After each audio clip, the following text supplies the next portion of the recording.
NXT in 3 minutes. NXT opens up with a new North American champion, Carmelo Hayes. He comes out, he brags a little, Trick brags a little for him. Then out comes Daddy Gargano. Johnny Gargano comes down and says, you know what, I need to get back to wrestling, so how about I face you for the North American Championship? Then they take the piss out of his daughter, I assume Indy Hartwell, and not the one that's yet to be born, because that would be incredibly awkward. And then Dexter Lumis sees them off, and both of them stand tall as the plucky faces that they are. And I assume they'll face each other next week at Halloween Havoc. Andre Chase, the founder of Andre Chase University, loses to Odyssey Jones pretty comfortably.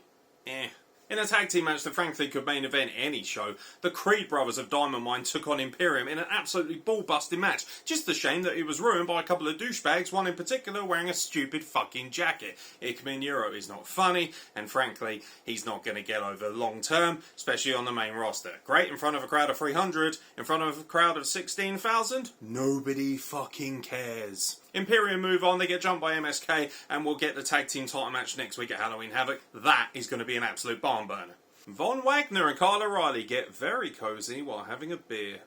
Joe Gacy continues to present himself as a bit rapey. Cora Jade beats Legado del Fantasma Lady in 30 seconds. Women's triple threat, one woman from each of the tag teams vying for the women's tag team titles, Io Shirai, JC Jane and Persia Pirotta. Unfortunately, JC Jane picked up what looked to be a very nasty injury during this contest and unfortunately couldn't finish the match. That left the other two ladies to get in on. Io Shirai picks up the win. They spin the wheel, and what will they do next week in a triple threat for the women's tag team titles? Ladder match. Not bad. Not bad. Tony D'Angelo, for some reason, despite being the dollar store version of a good fella, still maintains his red-hot momentum and picks up a win against Asian jobber number 24. While being bullies backstage, Legado del Fantasma somehow get themselves into a tag team match with Brooks and Jensen, who are looking for a little bit of payback from the beatdown in the backstage area. This leads to a tag team match. It's a good one. Legado del Fantasma pick up the win. Not really much else to see here. Great match, terrible booking as to why they ended up in a match in the first place. LA Knight faces Grayson Wallaby, or whatever his name is, some random Australian dude with a nice body. He wins, and that means he has the right to host Halloween Havoc. Wow, what a prize. And in your main event, it's my boys, GYV, once again jobbing out as they lost to Bron Breakker and Ciampa, the NXT champion, as of course they build to next week's big title match between the two.